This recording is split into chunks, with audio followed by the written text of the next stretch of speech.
Bienvenidos a El Relator Oscuro. Este contenido aborda violaciones de derechos humanos desde un enfoque documental y educativo. No contiene descripciones gráficas ni busca sensacionalizar los hechos. Todas las afirmaciones provienen de informes legales, investigaciones verificadas y documentación pública. Lo que están a punto de escuchar es la anatomía de una pesadilla burocrática y un infierno terrenal, escondido a plena vista.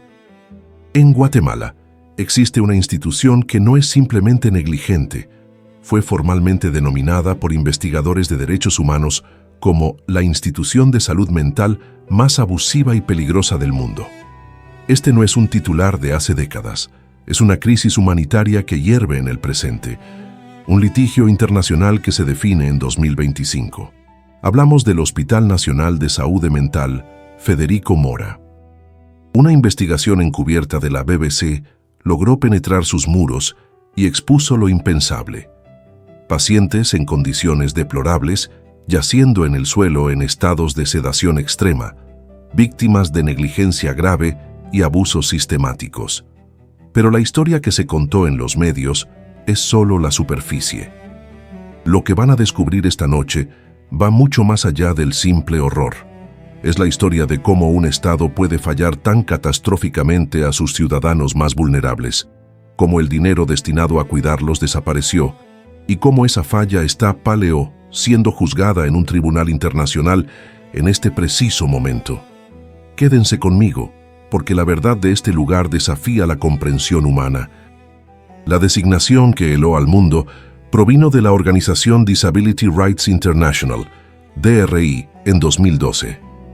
Esta no fue una acusación lanzada a la ligera por activistas, fue la conclusión formal de investigadores veteranos en derechos humanos. Tras múltiples visitas al lugar y la recopilación de docenas de testimonios de personal actual y anterior, pacientes y otras fuentes, la DRI concluyó, en una petición legal formal, que el Federico Mora era la instalación más peligrosa que nuestros investigadores han presenciado en cualquier lugar de las Américas. Esta evaluación se basó en un patrón sistémico de abuso, negligencia y el colapso total, absoluto, del orden legal dentro de los muros de la institución. El Federico Mora no era un hospital que fallaba, era una máquina de producir sufrimiento. La denuncia sobre una investigación de la BBC que documentó condiciones deplorables es precisa y fue corroborada. La BBC News, a través de su programa Our World, produjo un documental titulado The World's Most Dangerous Hospital, el hospital más peligroso del mundo.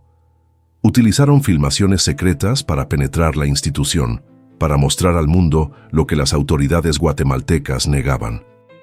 Las filmaciones revelaron un escenario de sufrimiento y abuso de pacientes a manos de aquellos que debían cuidarlos. El resumen de la producción confirma explícitamente que los pacientes sufrían de negligencia y agresiones graves. La mención a pacientes acostados en el suelo en condiciones de extrema sedación se alinea perfectamente con las conclusiones legales. La sedación excesiva y la inmovilización asistida por medicamentos no se utilizaban como tratamiento terapéutico. Eran un método de control institucional y subyugación. Era más barato y fácil drogar a los pacientes hasta la inconsciencia que gastar dinero en personal calificado o tratamiento real. La investigación de la BBC también destacó la falla del Estado en actuar. Aunque la Comisión Interamericana de Derechos Humanos, CIDH, había ordenado mejoras de emergencia ya en 2012 para salvar vidas, la investigación de la BBC, realizada posteriormente, descubrió que poco había cambiado. Un punto específico que surgió fue el de un director que admitió maltrato.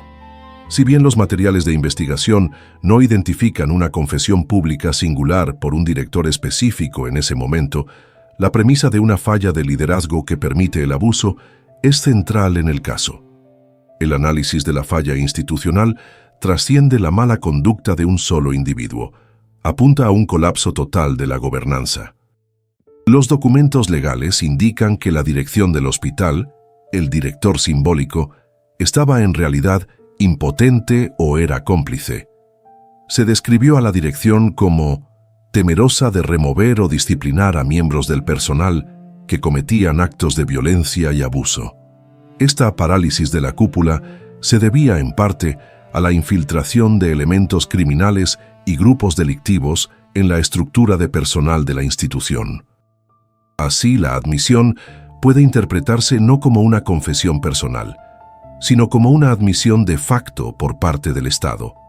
En respuesta directa a las conclusiones de la BBC, el gobierno de Guatemala, aunque defendiendo las condiciones públicamente, se vio obligado a ordenar una investigación sobre alegaciones de abusos graves.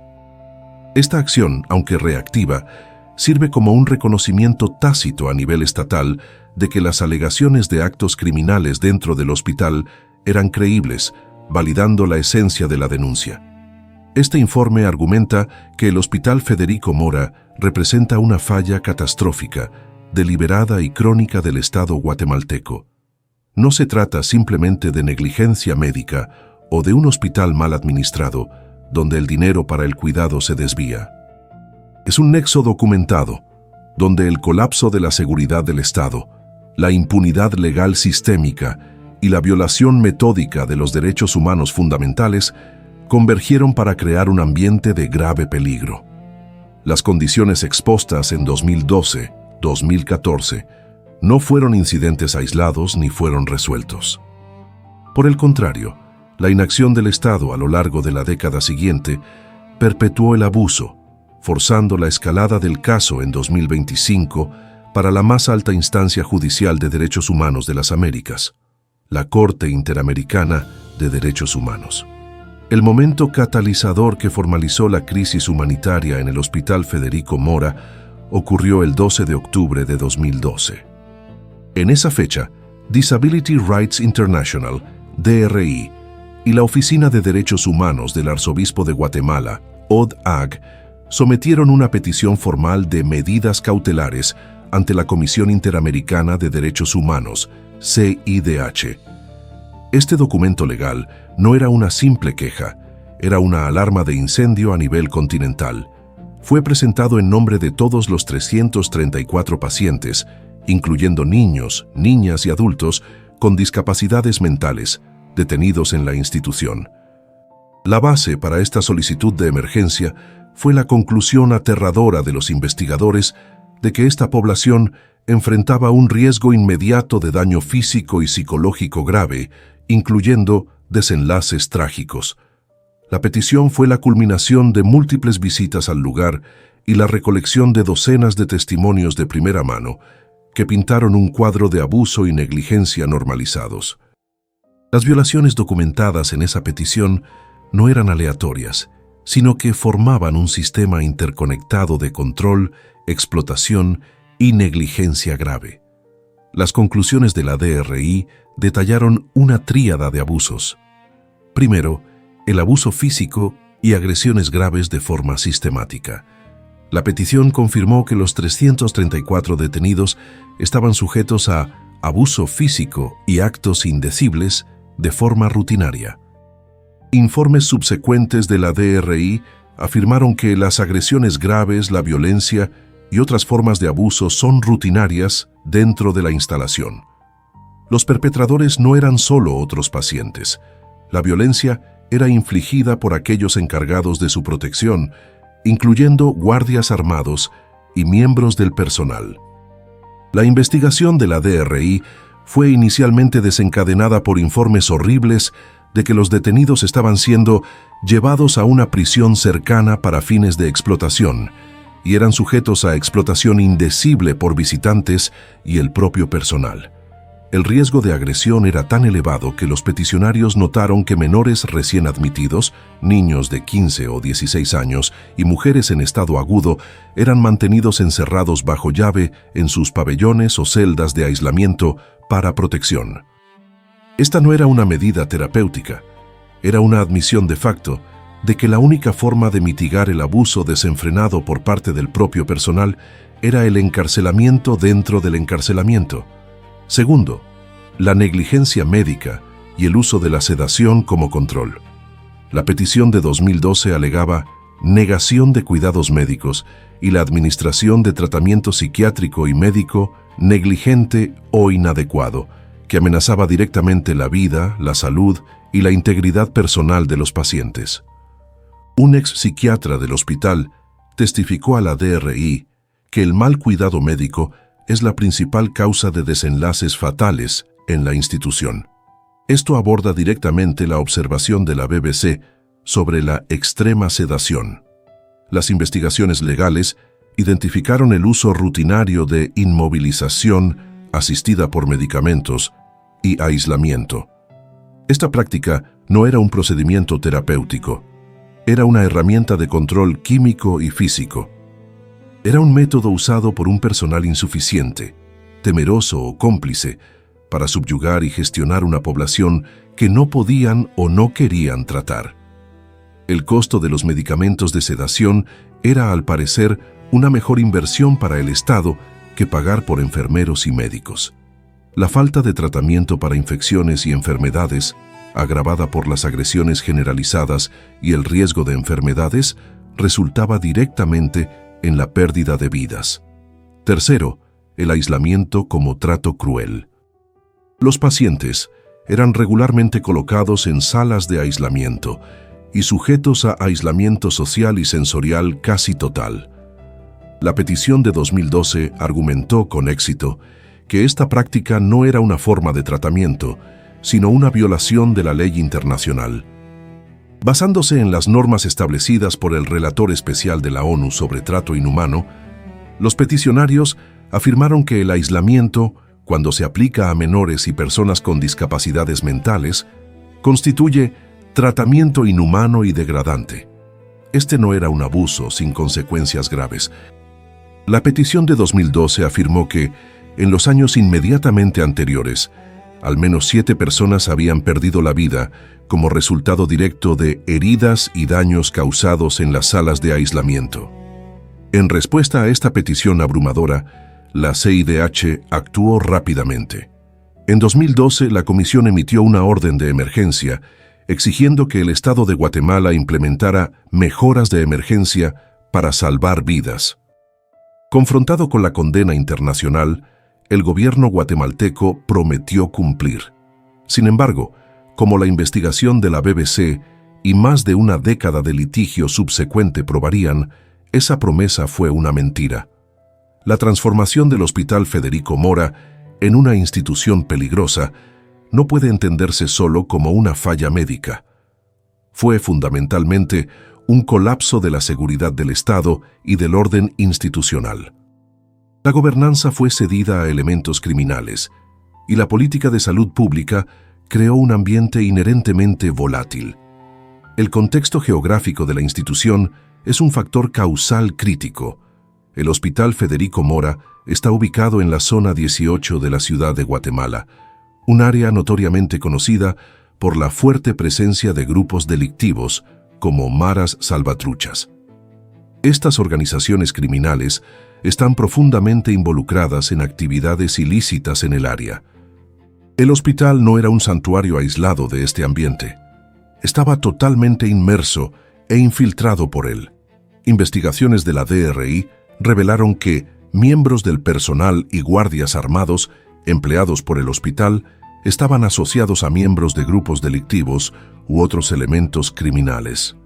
Esto significaba que los individuos encargados de proteger a los pacientes estaban, en algunos casos, ligados a las mismas redes criminales que aterrorizaban la región. Este ambiente de infiltración criminal explica la falla de liderazgo mencionada anteriormente. La administración del hospital, el director, estaba paralizada. Las autoridades de salud dentro del hospital tenían miedo de remover o disciplinar a miembros del personal que se involucran en violencia y abuso. Esto representa una cadena de mando completamente rota. La dirección del hospital, responsable de la seguridad de los pacientes, había perdido efectivamente el control de la institución a manos de empleados y guardias con conexiones criminales, que podían operar con total impunidad. La conclusión de los investigadores fue que las autoridades de salud carecen de control efectivo sobre su propia instalación. El resultado inevitable de esta pérdida de control fue que el Hospital Federico Mora dejó de funcionar como una entidad terapéutica. Estaba, en lugar de eso, operando efectivamente como una prisión y no como un hospital. El colapso de la seguridad fue agravado por una política de salud mental fallida que creó la mezcla volátil de pacientes en primer lugar. El Hospital Federico Mora es el único servicio de salud mental con financiamiento público en Guatemala, un país con más de 16 millones de habitantes.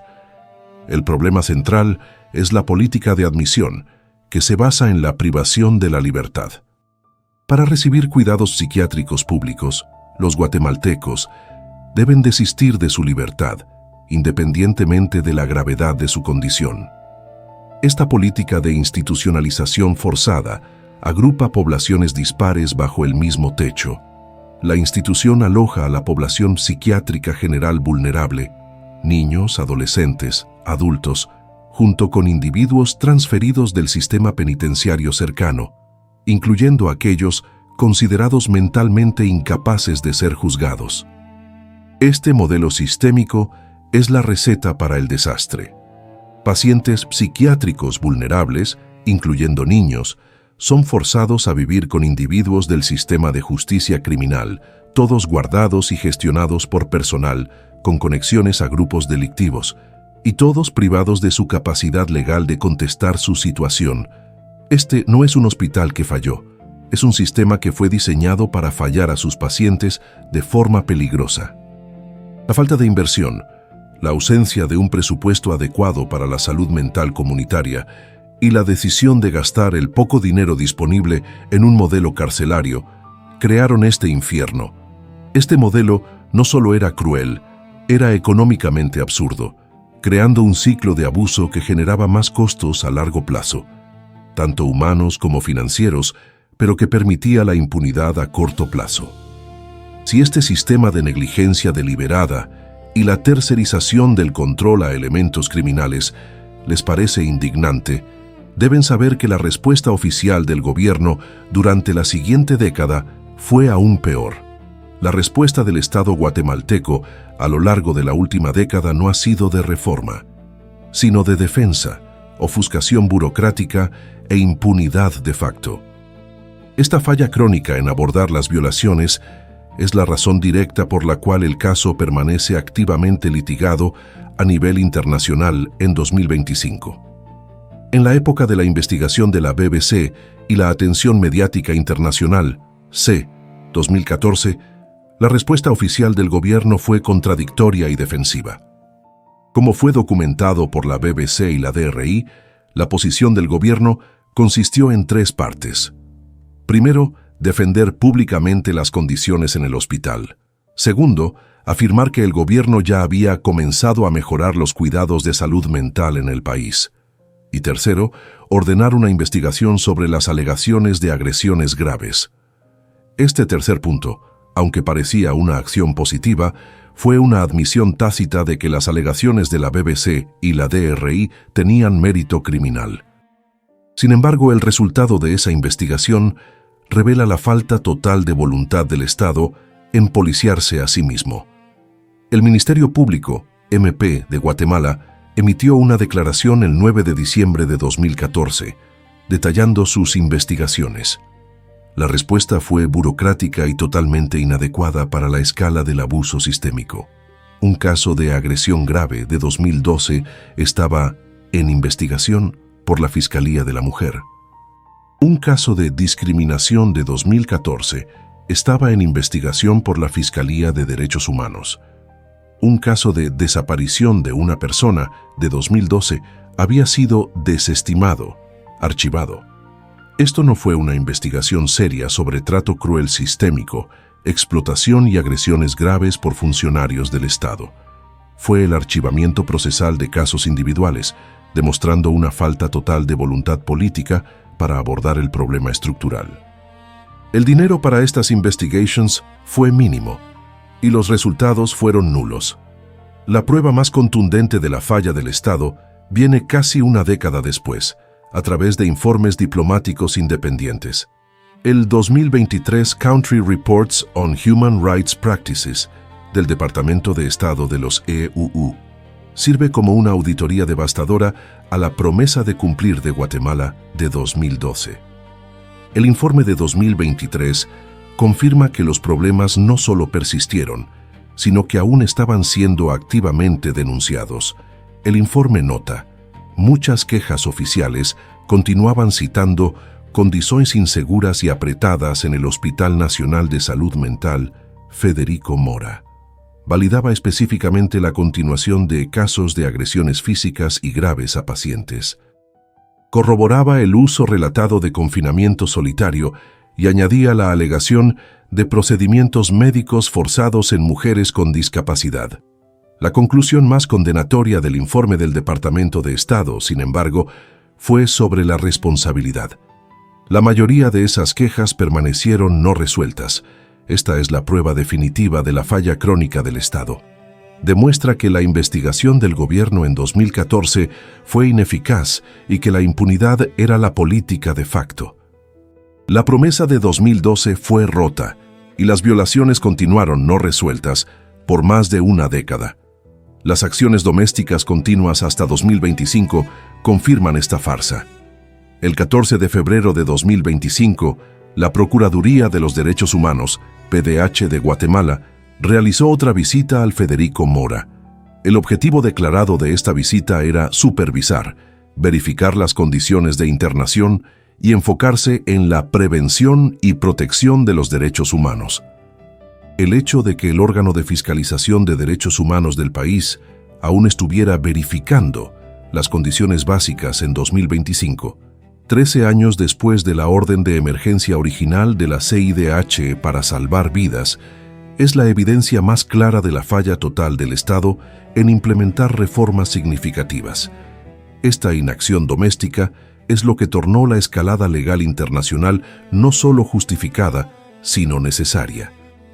La incapacidad o falta de voluntad persistente de Guatemala en resolver las violaciones en el Hospital Federico Mora a través de sus propios mecanismos domésticos forzó el caso a subir en la jerarquía del sistema interamericano de derechos humanos.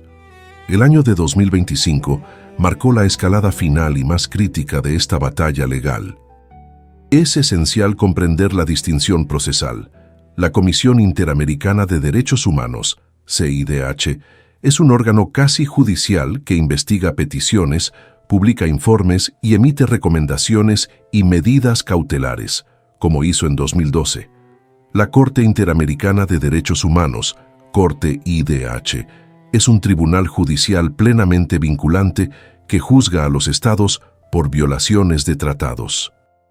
Un caso solo llega a la Corte si un estado o la Comisión lo somete, generalmente después de que el estado falla en cumplir las recomendaciones de la Comisión. La falla crónica de Guatemala en cumplir las recomendaciones de 2012, documentada por la BBC, el Departamento de Estado de EU y las propias visitas de la PDH guatemalteca, agotó la paciencia de la Comisión. El 21 de mayo de 2025, la CIDH dio el paso monumental de someter formalmente una petición contra el Estado de Guatemala ante la Corte Interamericana de Derechos Humanos. Este caso fue formalizado como Caso 13.524, pacientes del Hospital Federico Mora versus Guatemala. El 9 de julio de 2025, organizaciones de derechos humanos, incluyendo la DRI y el O'Neill Institute for National and Global Health Law, celebraron la decisión de la Corte de iniciar la tramitación del caso, marcando el inicio oficial de los procesos escritos y orales ante el tribunal. El caso ante la Corte no es solo sobre malas condiciones, es un proceso complejo que acusa al Estado de Guatemala de violar artículos fundamentales de múltiples tratados internacionales. La primera alegación es la violación de la capacidad jurídica y libertad personal. Esta es la alegación más fundamental, la práctica de institucionalización y tratamiento no consentidos. El marco jurídico obsoleto de Guatemala priva a las personas con discapacidad de su capacidad jurídica. Esto permite al Estado detenerlas arbitrariamente e indefinidamente, incluso después de recomendaciones médicas para su liberación, simplemente porque no existen servicios de apoyo comunitario. La segunda es la violación de la integridad personal y trato inhumano. Esta alegación aborda directamente la violencia. La CIDH alega agresiones graves sistemáticas, perpetradas por funcionarios del Estado, guardias y ciudadanos privados, que fue tolerada por el Estado. Crucialmente, la CIDH concluyó que estos actos de violencia, así como las prácticas de aislamiento y inmovilización asistida por medicamentos, son equivalentes a un trato cruel e inhumano bajo la Convención Interamericana para prevenir y punir actos inhumanos. La tercera es la falla en la protección judicial. Esta alegación se deriva de la impunidad documentada. El Estado falló en su deber de prevenir, proteger e investigar. Los pacientes no tenían asistencia jurídica ni mecanismos para contestar la internación hospitalar, negándoles el acceso básico a la justicia. El objetivo del caso 13.524 no es simplemente forzar a Guatemala a renovar el Hospital Federico Mora. Las demandas presentadas por la CIDH a la Corte son profundas y buscan desmantelar todo el sistema de abuso. La Comisión solicitó a la Corte que ordene al Estado de Guatemala que proporcione reparación integral, lo que incluye compensación financiera y otras medidas para las víctimas, investigue y castigue, conduciendo investigaciones criminales eficaces sobre la violencia y el abuso, y castigar a los responsables por cualquier acto ilícito. Reforme la ley para revisar la legislación y las políticas públicas para revocar esquemas de tutela y reconocer la capacidad legal de las personas con discapacidad mental. Y finalmente, desmantelar el sistema. El objetivo final es la desinstitucionalización de pacientes con discapacidad mental, con un plan claro y plazos definidos, y la creación de alternativas basadas en la comunidad. Este caso representa una oportunidad crucial para la Corte Interamericana, no solo de responsabilizar a Guatemala por más de una década de tratos inhumanos, sino de establecer un precedente regional contra la práctica de institucionalización forzada, usando al Federico Mora como el ejemplo máximo del costo humano de ese modelo fallido. El análisis forense del caso del Hospital Federico Mora confirma la validez de todas las componentes de la denuncia inicial. La designación del hospital como la institución más peligrosa del mundo y la investigación de la BBC no fueron momentos aislados en 2014, sino la exposición pública de un sistema de abuso que ya estaba siendo litigado. Las condiciones específicas de abuso de pacientes sedados y pacientes en condiciones deplorables son corroboradas por lenguaje legal que documenta inmovilización asistida por medicamentos y aislamiento como prácticas equivalentes al trato inhumano. La admisión de maltrato por un director es mejor comprendida no como una confesión individual, sino como un colapso total de la gobernanza institucional. La liderazgo estaba con miedo de actuar, habiendo perdido el control de la instalación a manos de funcionarios y guardias con conexiones a grupos delictivos, transformando efectivamente el hospital en una prisión. La causa raíz estructural es una falla triple: una política de salud mental basada en la institucionalización forzada como el único modelo de cuidados públicos, un colapso de la seguridad del Estado, permitiendo que elementos criminales controlaran el ambiente donde pacientes vulnerables estaban mezclados con transferencias del sistema prisional, y una década de impunidad legal donde el Estado guatemalteco falló activamente en investigar, punir o reformar, a pesar de una orden de emergencia de 2012. El desarrollo más crítico es la escalada del caso en 2025 a la Corte Interamericana de Derechos Humanos. El Hospital Federico Mora ya no es solo un escándalo mediático, es la prueba central en un juicio internacional. El caso determinará si la institucionalización forzada, como se practica en Guatemala, es en sí una violación de los derechos a la libertad personal y la protección contra el trato cruel. El costo de la inacción estatal ha sido pagado con vidas humanas. Ahora la pregunta es cuál será el precio de la justicia. Gracias por acompañar a El Relator Oscuro. Si este análisis te ha parecido importante, suscríbete, dale a like y comparte esta historia. Lo más importante, comenta tu opinión. ¿Puede un tribunal internacional forzar a un país a valorar la vida de sus ciudadanos más vulnerables? Nos vemos en la próxima investigación.